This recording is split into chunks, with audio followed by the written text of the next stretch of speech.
Hey everyone, welcome to the worst albums list of 2025. This is the definitive one. If you have any other opinions, you're wrong. Sorry. I'll be doing a best of video as well, but negativity sells, so we might as well be negative today. I also know people in real life who love some of the albums on this list, so if you do enjoy the albums on this list, honestly, I'm glad you can get enjoyment out of them. Frankly, this list is actually sort of stretching the definition of bottom 10, as we'll see from number 10. Kill me for always. Everybody knows that I'm out of place.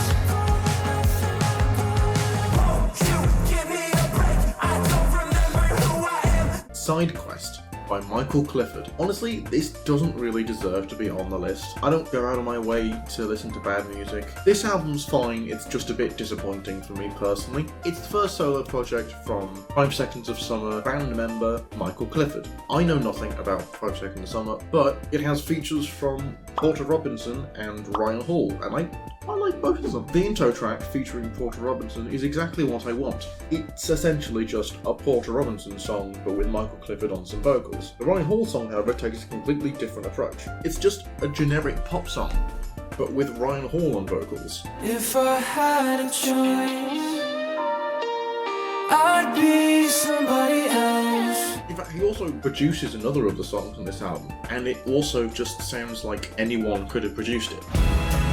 So thirsty for attention, so hungry for your love. At this point, why is he here? If you're not going to introduce any of the stylistic quirks that makes his music unique, why have him here at all? Again, I do feel a bit bad for having this on the list because it's not like it's a bad album. But with the features it got, I was expecting something a little bit more interesting sonically, and I'm just not giving it. I can make deals with the devil because my dick's bigger, but it's kinda making me wait. Oh, did your girl boss too close to the sun? Did they catch you having far too much fun? At number 9, we have another album that'll piss people off, The Life of a Showgirl. Frankly, I think there'll be some people who'll want it higher on my list, and some people who don't understand why this is on the list at all. I was coming to this kind of hating because I've tried, but I really don't get Taylor Swift. She gets a lot of praise, and I don't really get it. Like, the album's really at its best on tracks like Ruin the Friendship, where she goes more into her storytelling abilities. When I left school, I lost track of you. Abigail called me with the bad news. Goodbye. My issue personally is I don't care about her personal life, so when she sort of delves into that, I just don't care. I do think one of the main drawbacks of this album is that she does quite like adding in modern slang where it really doesn't fit. Songs like Father Figure or Cancelled, where she'll say a line like, "Did you go, boss, too close to the sun?" No, choose a different word, please. Her biggest crime is just being a millennial. Oh, and that awful Charlie XCX diss, which first of all felt kind of unwarranted. I don't know what went on behind the scenes, and again, I don't particularly care, but the Charlie XCX song wasn't really about Taylor Swift. It's not a diss track. But the thing is, as well as being kind of unwarranted, the lyrics themselves are very tame. Like a toy chihuahua barking at me from a tiny purse. That's how much it hurts. It's hardly scathing stuff, is it? If you're writing a song about how they said these things, but honestly I don't even really care and it's like not affected me at all, then well, you clearly do care. You wrote a whole song about it. It clearly has gotten to you. I've never seen someone be able to pull that off convincingly. Overall, I think it's kind of a mediocre album, but it's nowhere near as bad as some of the ones later on this list. Put your fists up. I can't surprise you.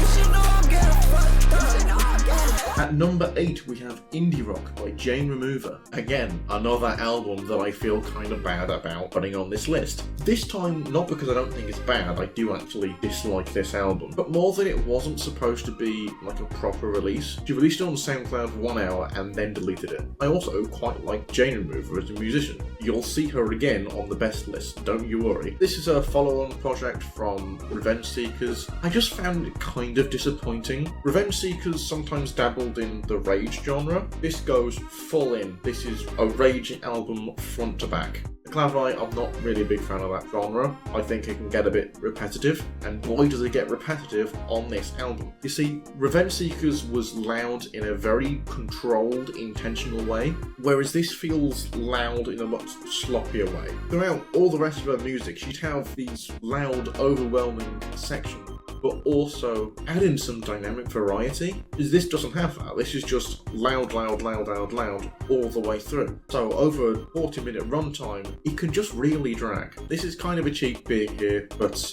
I was running out of albums to put on this list. I didn't want to listen to intentionally provocative albums like the new Tom MacDonald or Dave Blunt's album. I'm really not actively looking out for terrible music.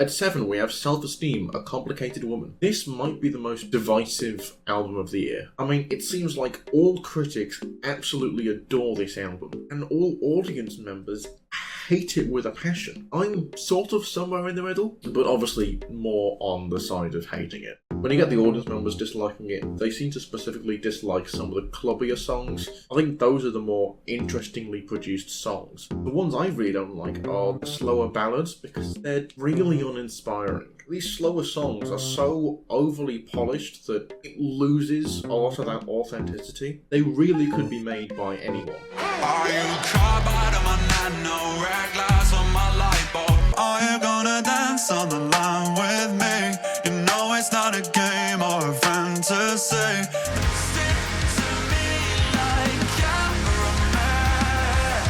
Ooh, at number 6, we have Sleep Token, Even in Arcadia. This is the metal album. Can you tell?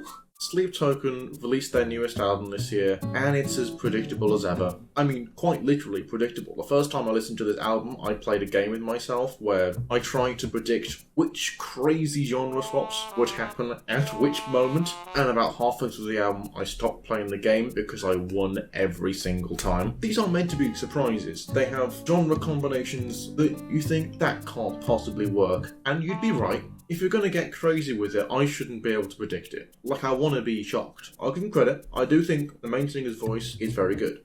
I kind of wish he'd toned down the dramatics and maybe opened his mouth a bit more while singing, but overall, he can actually sing. The mixing, however, is something I do have an issue with. I can't pick out what parts are guitars, what parts are drums, what parts are bass. I know that's kind of just what Gent sounds like, but I'm sitting there thinking, okay, there's sound. Is it a synth? Is it a guitar? I don't know. I'm glad Sleep Token have found their niche, but I don't think that niche is ever going to include me. Blurry face and I get what you think. I'm fairly local, good people now.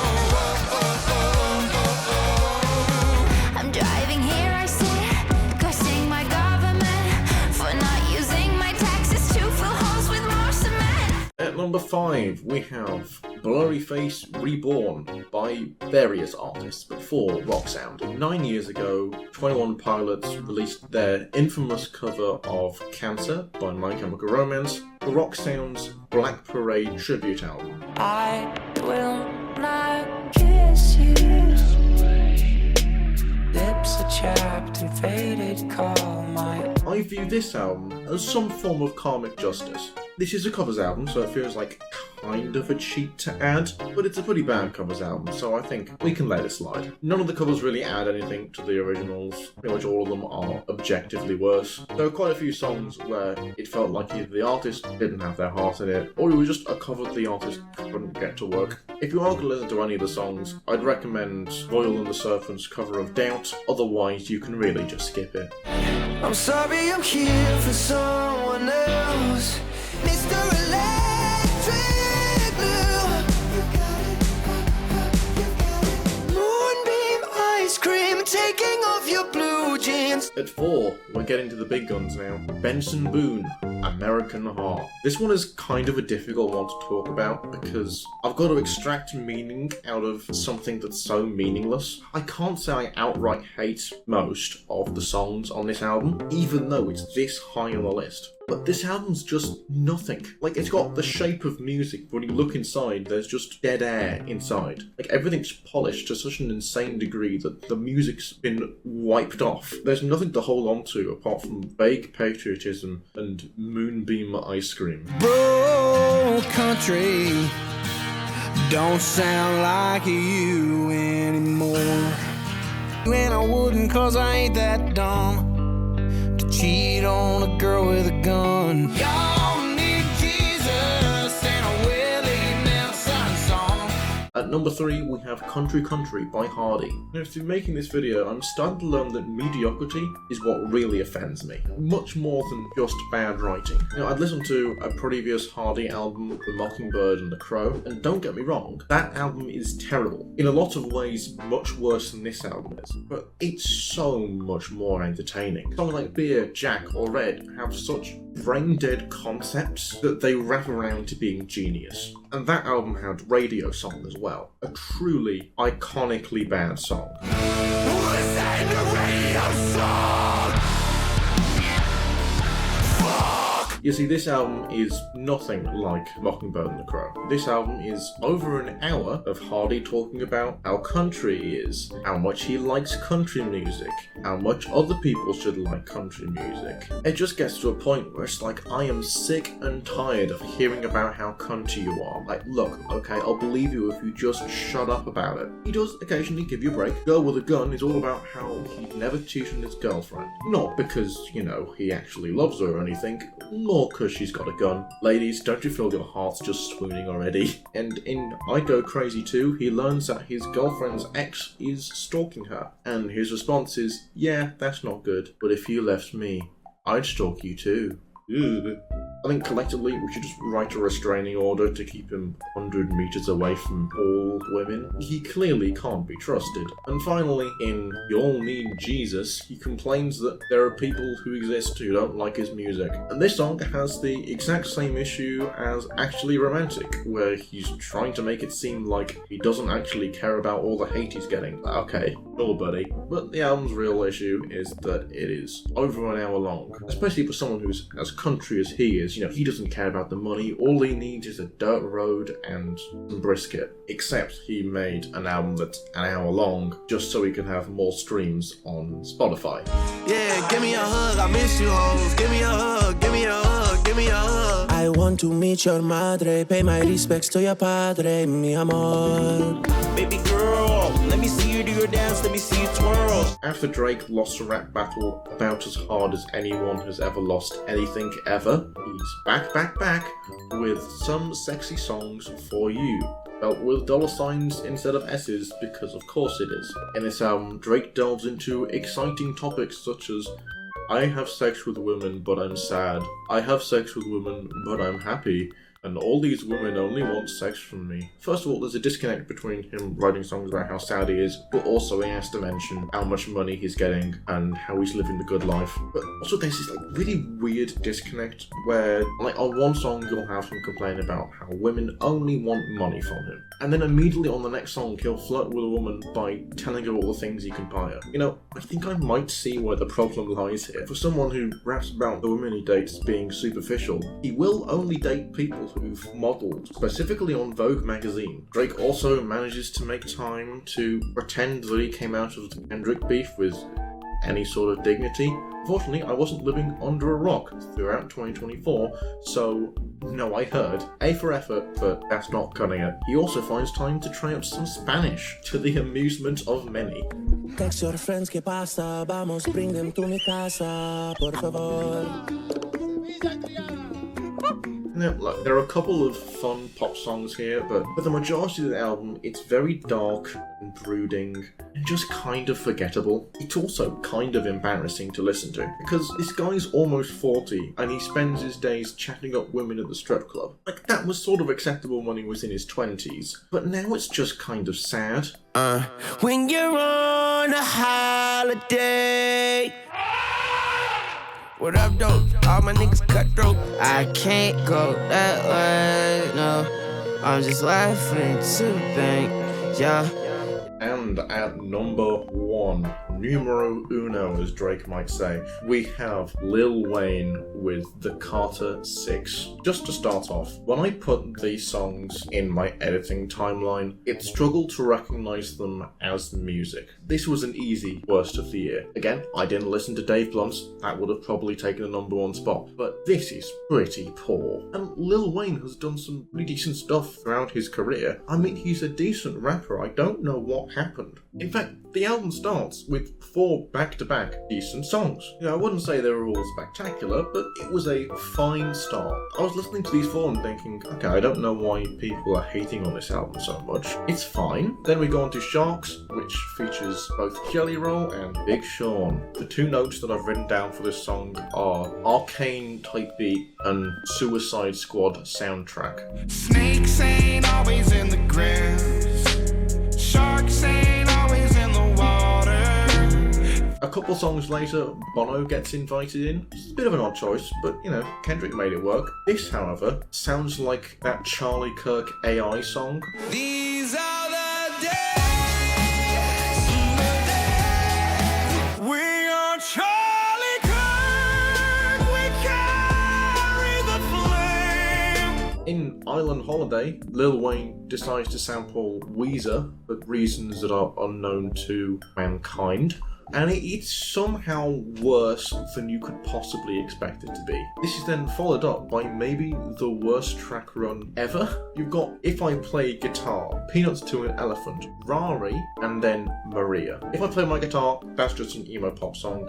If I play guitar, the way you play games with my heart.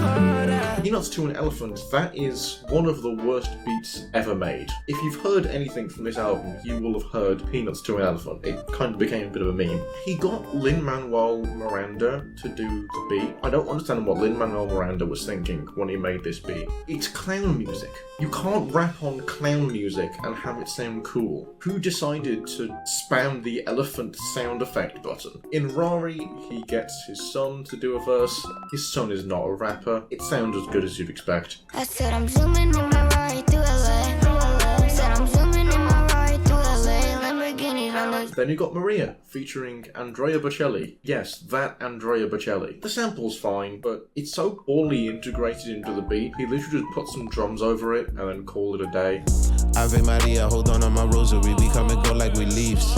As it was written, shall it be done? I was born in the quadruple guess. After this, we got Moolah Coming In, which is featuring another one of Lil Wayne's songs. This one's even worse than you'd expect. Like, it sounds amateurishly produced, but also I don't want to harp on it too much because he's a kid. Then for the penultimate track, he decides to invite MGK to talk about how sad he is, and also Kodak Black, which Lil Wayne makes a direct point of saying, look, I would never beat a woman because of my mother. Good. I'd hope not. But then he goes and invites Kodak Black, someone who pled guilty for domestic violence. That feels a bit wrong. I'm glad he's not hitting women. I'd consider that a baseline, not something you particularly need to brag about, but I'm glad he's not doing it. You can't make a point of saying that and then also invite domestic abusers onto your album. This album is truly awful, pretty much top to bottom. No other album on this list genuinely offended me just through the quality of the music alone. But anyway, that was my top 10 worst albums of the year list. A top 20 best list is on its way. That'll take a little bit longer because there's another 10, and that's not including honorable mentions, which there will be quite a few of. But yeah, I'm excited to share some actually good music next time, so look forward to that.